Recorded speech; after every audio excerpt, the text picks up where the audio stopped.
सदगति को पाना है 5 रास्ते। पहला सत्संग है, दूसरा रास्ता तपोगुण या सेवा सुमरन। सेवा से भी आप सदगति पा सकते हैं, सुमरन से भी आप सदगति पा सकते हैं, या तप करके भी आप सदगति पा सकते हैं। तीसरा रास्ता सदगति को पाने का है, वो है सदगुरु की शरणागति, अपने गुरु की शरणागति। अगर आप गुरु की शरणागति पा लेते हैं, शास्त्र कहते तब भी सदगति होगी। चौथा सदगति को पाने का रास्ता है मैं का अहम, मैं कर रहा हूं इसका वहम अगर त्याग दोगे तो भी सदगति पा जाओगे।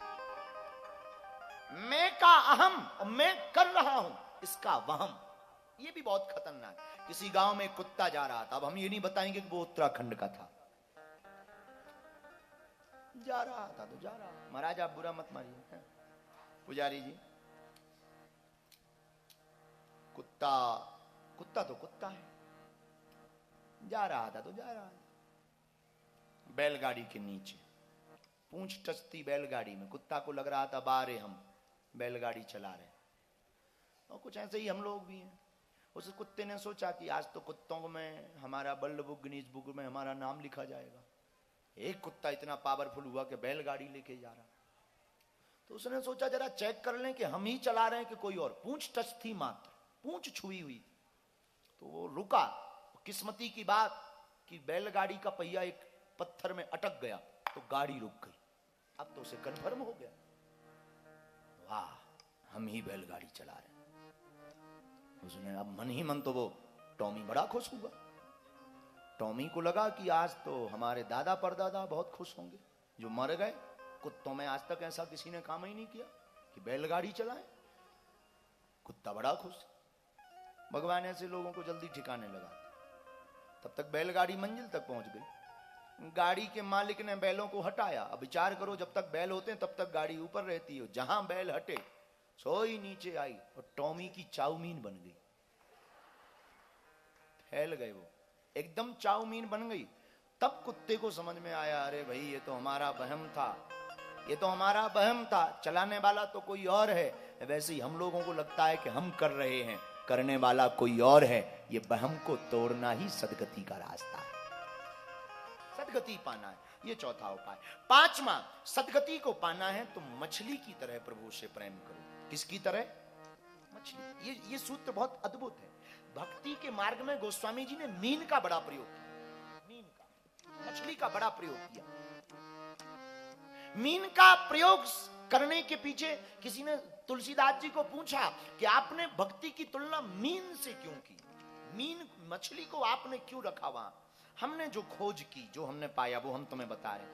मछली की एक आदत है, वो धारा के विपरीत भी बह लेती है और धारा के अनुकूल भी बह लेती है। मछली की एक आदत है कि वो जब तक जिंदा है, जब तक पानी में है, पानी से निकलते ही वो मर जाती है।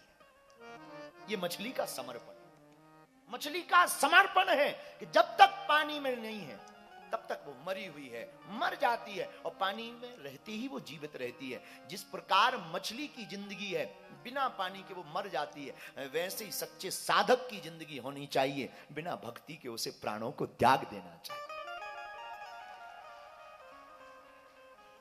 व्यर्थ है जीवन, ऐसा मान लेना चाहिए। एक और मछली की आदत है, मछलियों से एक और सीखो। हमने किसी संत के मुंह से सुना था, हमें याद आया। मछली पकड़ने वाले लोग जब जाते हैं तो मुट्ठी में, पहले के जमाने में जाल ले जाते थे, उसको क्या कहते हैं? जाल को क्या कहते हैं? मछली के जाल को जाली कहते हैं, बंसी अलग है। हाँ, जाल ले जाते थे तो हाथ में दाना ले जाते थे, किनारे पर खड़े होकर के दाना फेंकते थे। मछलियां आती थी, जाल में फंस जाती थी, और बड़े बड़े मछलियां फड़फड़ाती रहती थी, कुछ नहीं बिगाड़ पाती। लेकिन उस जाल के उस पकड़ने में एक नई तरकीब होती थी। कुछ मछलियां, जब दाना वो फेंकने वाला मछुआरा फेंकता था तो कुछ दाना उसके पैरों के पास गिर जाता था, तो छोटी छोटी मछलियां वहां आकर के चरणों के पास में दाना खाने लगती थी। जो चरणों के पास आ जाती थी वो जाल से बच जाती थी, और जो दूर जाकर के दाना खाती थी वो जाल में फंस जाती थी।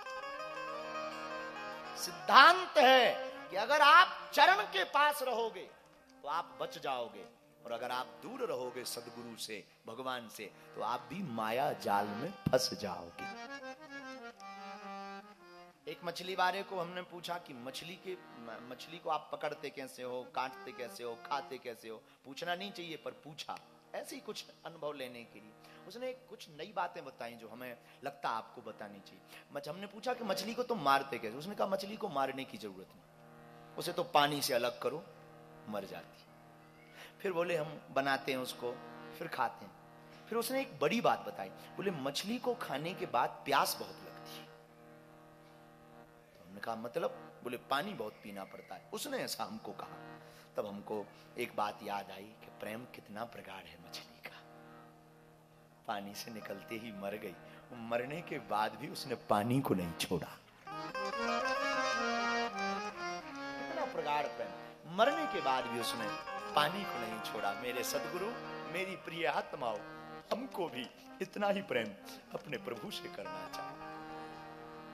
जीते जी तो डूबे रहना चाहिए। तुम उसमें विलय हो जाओगे, तुम उसमें डूब जाओगे। तो जैसे मछली धारा के विपरीत बह लेती है, जैसे मछली धारा के विपरीत तेज गति से दौड़ लेती है, तुम भी अगर उस प्रभु में विलय हो जाओगे, तुम भी विपरीत दौड़ पाओगे।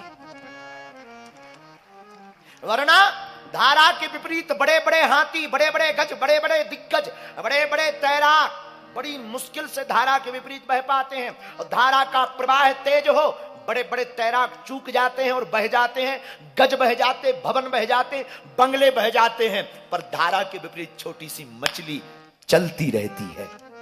याद रखना, तुम भी अगर प्रभु में विलय रहोगे, भगवान में विलय रहोगे, तो बड़े बड़े संकटों के प्रवाह में पूरी दुनिया खत्म हो जाएगी, पर तुम्हारा बाल बांका नहीं होगा। ये सार है। सदगति को पाना है आपको, तो 5 चीजों को, सूत्र को आपको मानना है। सदगति आपको प्राप्त हो सकती है गुरु कृपा से। ट्रेन वाली चर्चा हम आपको कहें, पूज्य श्री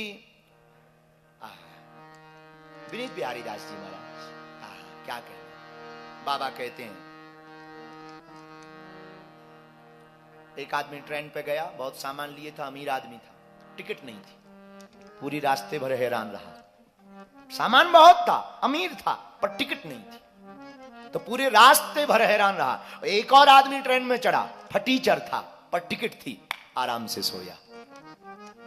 एक आदमी बहुत अमीर था, सामान बहुत था, टिकट नहीं थी, पूरी रास्ते हैरान रहा। एक सीट दे दो ना साहब। अरे रुक जाओ, एक तरफ खड़े हो, अभी हमें चेक कर लेने दो, बाद में आते हैं।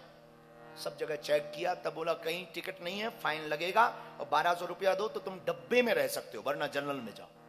क्योंकि टिकट नहीं, तो पूरी रात बेचारा खड़ा रहा। अमीर था, सामान बहुत। एक गरीब था, फटीचर, जेब में कुछ नहीं, हाथ में कुछ नहीं, टिकट थे, आराम से सो रहा था, कोई टेंशन नहीं। टीटी ने आकर के, भाई साहब टिकट है, ये ले। यही दुनिया में अगर तुम्हारे पास बहुत संपत्ति है, बहुत नाम है, पर गुरु कृपा की टिकट नहीं है, तो तुम परेशान रहोगे। और तुम्हारी जेब में फूटी कौड़ी भी ना हो, पर गुरु कृपा की टिकट है, तो तुम संसार में मौज के साथ सोओगे, आराम के साथ सोना है। तो आपको भक्ति की टिकट लेनी पड़ेगी, नाम जप की टिकट लेनी पड़ेगी, प्रभु नाम की टिकट आपको लेनी पड़ेगी। सत्संगी विवेक न होगी, बिन सत्संग विवेक न होगी, बिन सत्संग विवेक न होगी, बिन सत्संग